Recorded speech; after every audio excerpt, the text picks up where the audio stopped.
Next question है हमारे पास question number 4, exercise 1.4 का क्वेश्चन नंबर 4। अब इसमें हमने क्या करना है, इसमें हमने फाइंड करना है C, find C so that limit x approaches to -1 F of X exist. It means कि लेफ्ट हैंड लिमिट और राइट हैंड लिमिट का आंसर क्या आ रहा है, सेम आ रहा है। उनको इक्वल रख के हमने क्या करना है, सी का आंसर निकालना है क्योंकि फंक्शन एग्जिस्ट कर रहा है।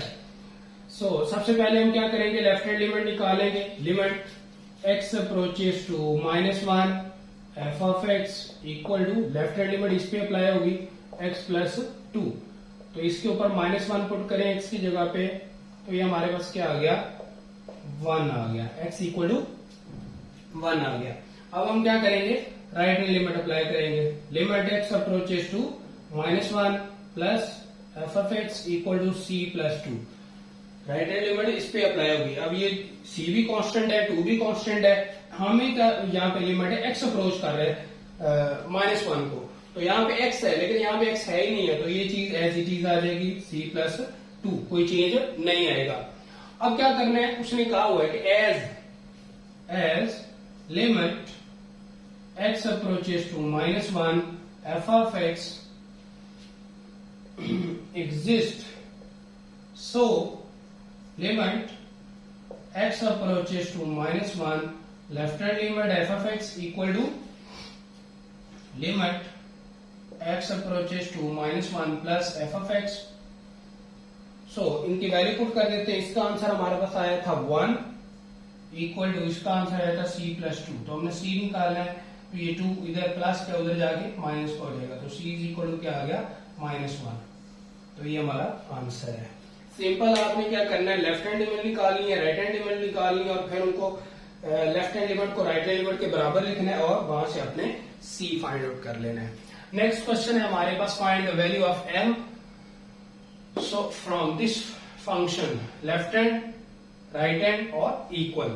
अब हम क्या करेंगे, सबसे पहले तो हम लेफ्ट हैंड लिमिट निकालेंगे। लिमिट x अप्रोचेस टू 3 ऊपर minus f of x equal to, left hand limit इस पे अप्लाई होगी, m ऑफ x, तो x की जगह पे क्या लगा देंगे, 3, तो क्या आंसर आ जाएगा, 3m आ जाएगा। उसके बाद limit x approaches to 3 plus f of x equal to -2 plus 9, तो इसके ऊपर -2 इंटू 3 प्लस 9, तो आंसर क्या आ जाएगा, -6 प्लस 9 इक्वल टू 3 जी। और here f of 3 is equal to, f of 3 किसके बराबर आ रहा है, n के बराबर आ रहा है, यानी हमारी जो फंक्शनल वैल्यू है वो 3 के बराबर आ रही है। तो अब हम क्या करेंगे, अब उसने कहा हुआ है कि ये हमारे पास क्या है, अभी हमारे पास कॉन्टिन्यूस फंक्शन उसने कहा हुआ है, क्वेश्चन के अंदर उसने कहा हुआ है कि so given function f is continuous at x is equal to 3, so find m and n। As f is continuous function, so limit x approaches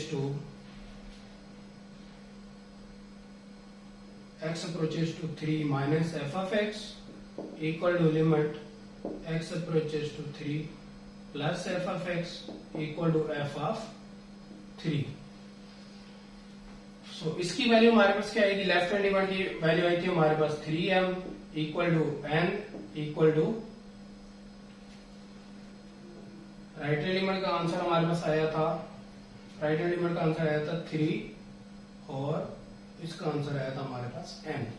हम क्या करेंगे, a b c जब तीनों आपस में इक्वल होते हैं तो हम क्या करते हैं, a को b के बराबर लिख लेते हैं, b को c के बराबर लिख लेते हैं और a को c के बराबर भी लिख सकते हैं, तो यहां से 3 कंडीशन बन सकती है हमारे पास।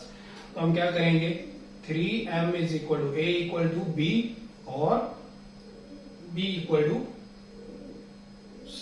यहां से हमारे पास m का आंसर क्या आएगा, यहां से हमें m का आंसर चाहिए तो 3 मल्टीप्लाई हो रहा है, उधर जाके डिवाइड होगा तो 3 से कैंसिल, तो m का आंसर क्या आ गया, 1 आ गया। उसके बाद हमारे पास क्या आ गया, n का आंसर क्या आ गया, 3 आ गया। तो हमारे पास m और n का आंसर क्या आ गया, m का आंसर 1 और n का आंसर 3। तो ये था हमारा क्वेश्चन नंबर 5 का फर्स्ट पार्ट। सिंपल हमने क्या किया, लेफ्ट हैंड लिमिट निकाली है, राइट हैंड लिमिट निकाली है, और हमारे पास जो फंक्शनल वैल्यू है वो n के बराबर है। f ऑफ 3 के ऊपर हमारे पास n आ रहा है। तो यहाँ पे उसने कहा हुआ है, कंडीशन है कि as f is continuous, function हमारे पास क्या कॉन्टिन्यूस है, ये उसने खुद ही बता दिया है। तो सिंपल आपने कॉन्टिन्यूस की कंडीशन लगानी है कि तीनों चीजें आपस में इक्वल आती हैं।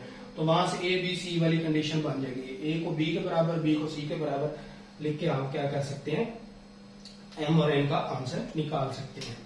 उसके बाद हमारे पास है क्वेश्चन नंबर 6, जो कि इस एक्सरसाइज का लास्ट क्वेश्चन है। इसका एक पार्ट मैंने छोड़ा है, उससे इसी से मिलता जुलता है, तो वो आप लोग खुद करेंगे। अब इसमें हमारे पास क्या ऑप्शन लिखा है, एक्स नॉट इक्वल टू 2। अगर हम इसके अंदर 2 लगाते हैं तो हमारे पास 0 बाय 0 फॉर्म बन जाएगी। तो सबसे पहले हमें क्या करना है, इसको अलजेब्रिक टेक्निक को यूज करते हुए हमने क्या करना है, इसको सिंप्लीफाइड फॉर्म में लाना है। फिर इसके ऊपर हमने क्या करना है, इसके ऊपर लिमिट अप्लाई करनी है। तो सबसे पहले हम क्या करेंगे, इसको सिंप्लीफाई करेंगे। F of X is equal to under root 2x plus 5 minus under root x plus 7 over x minus 2। तो यहाँ पे देखें कि अंडर रूट की फॉर्म में आ रहा है, वैल्यू आ रही है। तो हम क्या करेंगे, इसको रेशनलाइज करेंगे। रेशनलाइज कैसे करेंगे कि under root 2x plus 5 minus under root x plus 7, इधर माइनस है तो इधर प्लस आएगा। कॉन्जुगेट लेके हमने मल्टीप्लाई भी कर देना है और डिवाइड भी कर देना है। 2x plus 5 plus under root x plus 7। तो ये हमारे पास क्या आएगा, ऊपर वाला हमारे पास क्या बन गया, a minus B, a plus B. तो वो किसके बराबर होता है, a का स्क्वायर 2x प्लस 5 a का square minus 2x plus 7 b का स्क्वायर, और नीचे क्या आ जाएगा, x minus 2 as it is, और साथ में आ जाएगा 2x plus 5 plus under root x plus 7। जी, अब हमारे पास क्या आएगा, अब हमारे पास आ जाएगा ऊपर ये इसका स्क्वायर ओपन किया तो 2x plus 5 minus x plus 7, और नीचे आ जाएगा हमारे पास x minus 2 under root 2x plus 5 plus under root x plus 7। जी, तो ये आ गया 2x plus 5 minus x minus 7 divided by x minus 2 under root 2x plus 5 plus under root x plus 7। अच्छा जी, अब ये इनको अगर हम माइनस करें, 2x x में से माइनस होगा, कांस्टेंट में से माइनस होगा, तो हमारे पास क्या आएगा, क्या आ जाएगा, x माइनस 2 ऊपर आ जाएगा, 2 माइनस 1x आ गया, और 5 माइनस 7 माइनस 2 आ गया, over x minus 2 under root 2x plus 5 plus under root x plus 7। जी, x माइनस 2 x माइनस 2, जी x माइनस 2 से कैंसिल, बाकी हमारे पास बचा f of x is equal to 1 over 2x plus 5 plus under root x plus 7। अब हम क्या करेंगे, इसके ऊपर लिमिट पुट करेंगे। Limit x approaches to 2, f of x equal to 1 over 2 into 2 plus 5 plus 2 plus 7। तो ये हमारे पास आ जाएगा 1 ओवर 2 मल्टीप्लाई बाय 2 4, 4 और 5 9 प्लस 9। तो ये हमारे पास आ जाएगा 1 over 3 plus 3 is equal to 1 by 6। तो ये हमारे पास आ गया limit x approaches to f of x का आंसर। अब हम क्या करेंगे, f ऑफ 2 हमारे पास किसके बराबर है, f ऑफ 2 हमारे पास बराबर है k के बराबर है। हमने फाइंड क्या करना है, find k if f is continuous at x, के जो हमारे पास फंक्शन है वो क्या है, कॉन्टिन्यूअस है। तो जब कॉन्टिन्यूअस है तो हमारे पास limit x approaches to 2 f of x वो किसके बराबर है, f ऑफ 2 के बराबर है। Here, f of 2 equal to k। अब जब हमें यहाँ पे कंडीशन लगा दी, हमें बता दिया गया कि find the value of k so that f is continuous function. As f is continuous so function हमारे पास क्या है वो एफ ऑफ 2 के बराबर आ गया। फंक्शन की लिमिट एग्जिस्ट कर रही है, so limit x approaches to f of x equal to f of 2 के बराबर है।